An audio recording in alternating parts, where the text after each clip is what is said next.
Hi, thanks for joining us today. I'm Dr. Emily Brandt at the Anna Shaw Children's Institute, and today we'll be talking about sharing your child's diagnosis with others.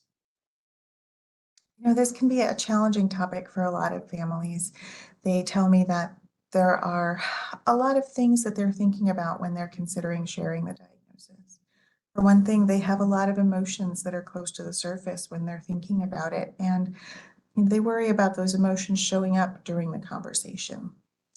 They also worry about their child feeling embarrassed by this information being shared. Big one that I hear from families is they worry about their child being labeled, not included in things, or not having full expectations of the things that they can truly do if people know about their diagnosis. They also worry about feeling judged and blamed, and probably will end up dealing with a large deluge of advice. And some of that will be very helpful, and some of it may not be what they're looking for. So there are a lot of things to think about when they're thinking about sharing the information. Now, there are also a lot of potential benefits to sharing the information. I'd encourage you to think about these as you're considering that.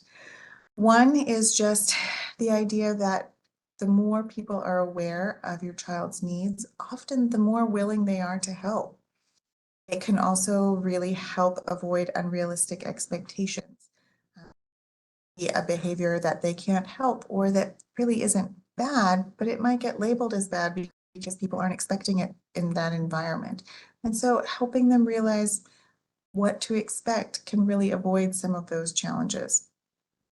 Now, another big area is the possibility of getting more supports, potentially more therapeutic support services, as well as just more help and understanding in the school and the daycare environment. You may be able to help the teachers or the daycare providers or therapists understand how to avoid outbursts or how to help with calming your child. And as you help them understand your child, it really helps to educate them when they're dealing with other children as well, and helping the broader picture too.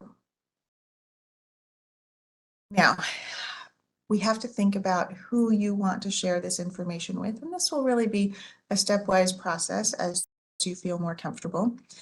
But really, the people who need to know are the people who are supporting you and your child through this journey. This may include family members, people who are helping take care of your child, like daycare providers or babysitters. We think about therapists who have a big support process in your family's life and in your child's life. We think about sharing the information with friends of your family to support you. Also, siblings of the child and dealing with the questions that may come up there.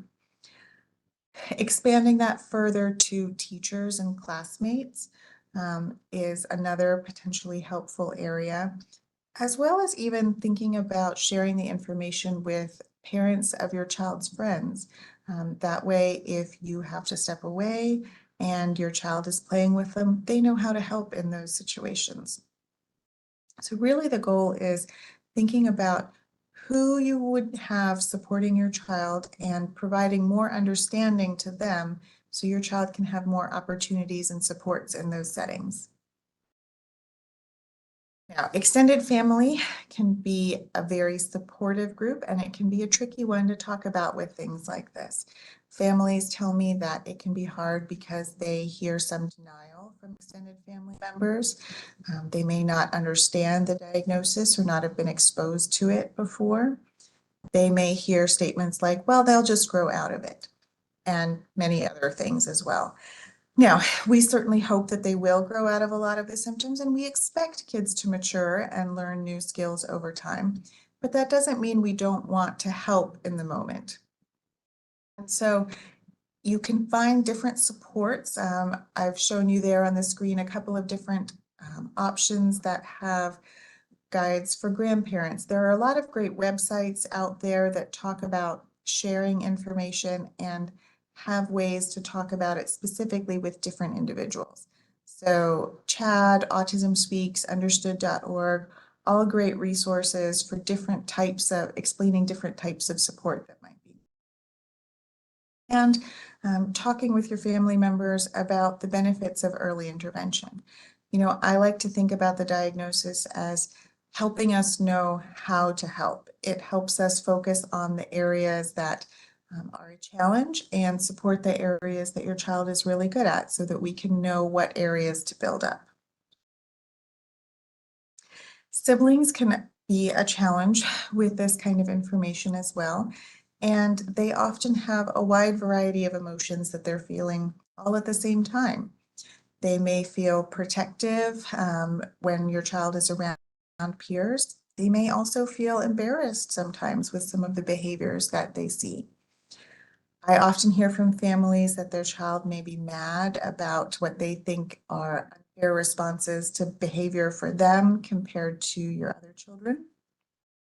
They may be jealous of how much time you're spending with one child compared to some of the other ones, just because some behavioral needs or therapy needs are very time intensive.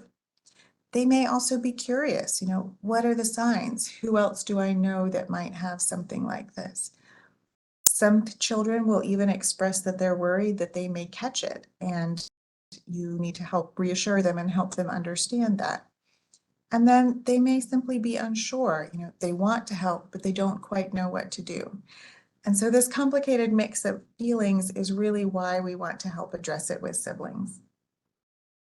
Now, things that you can think about include mentioning the diagnosis by name if you'd like to. Like we talked about last month, think about emphasizing both the strengths and the challenges that all your different children have, that you have, that the sibling has, that the child that you're talking about has, so that they can realize, yeah, they really do have some things that are good and really strong, but they also have some other challenges.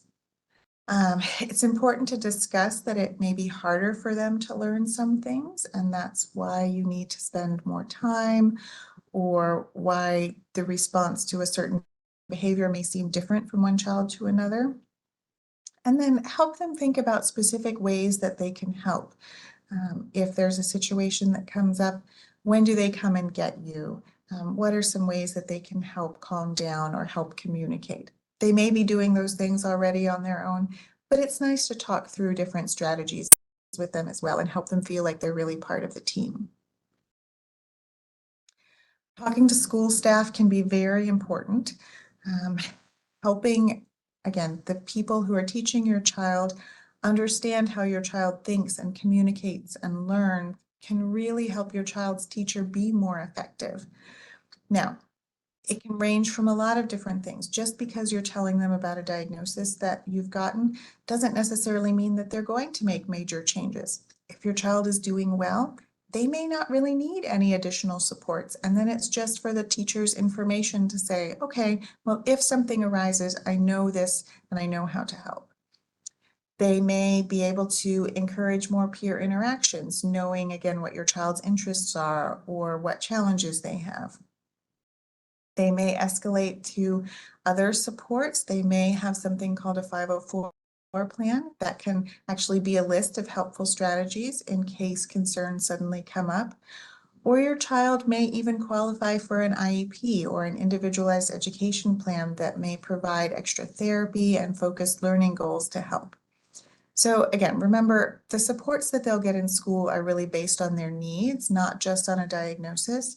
But sharing information with the child's teacher can help put the supports in place in case concerns come up.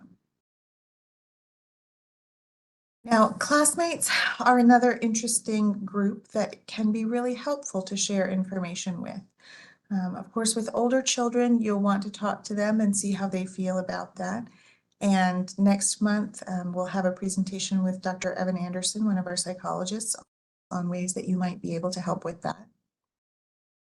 But with younger children, I've seen some programs at different schools that really try to utilize this, sharing the information with peers to help them be more engaged and be more understanding.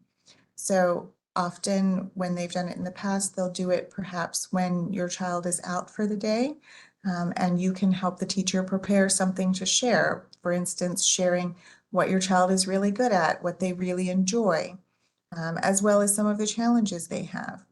They may think through, all right, how is your child similar to the other kids in the class and what might be different about them? And then help the other children think through ways that they might be able to help or when they need to get an adult to help. Really helping them understand can actually help them be a lot more comfortable with interactions and be more interested in engaging with your child. So when you're thinking about sharing information, what might you want to share?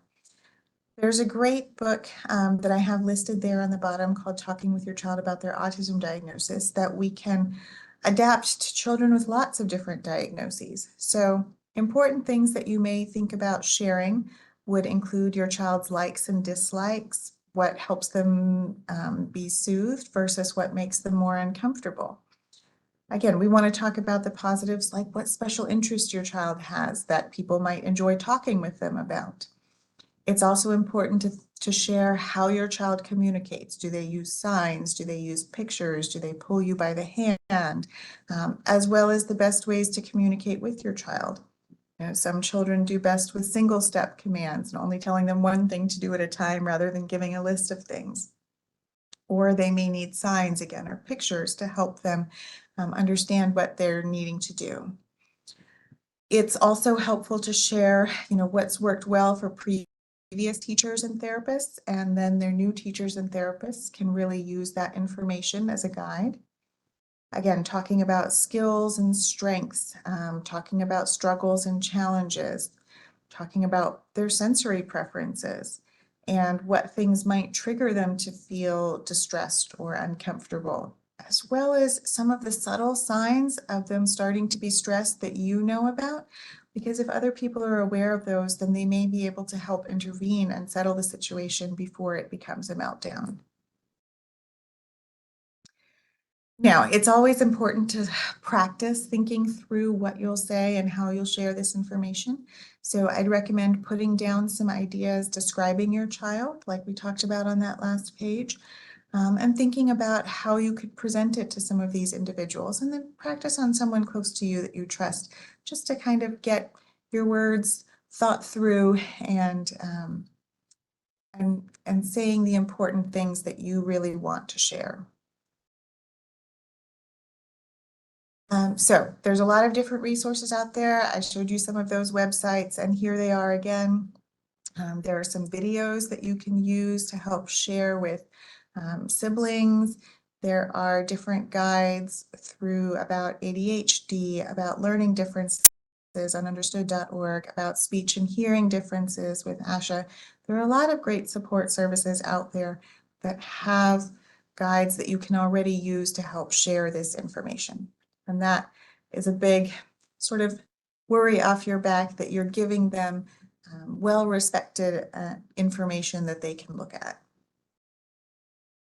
And here are a few other books that, again, just help you think through sharing information with other people and celebrating your child and their strengths and wonderful things about them. So thank you so much for joining us. Again, next month, we'll have some more information about sharing diagnoses with Dr. Anderson, and we look forward to seeing you then.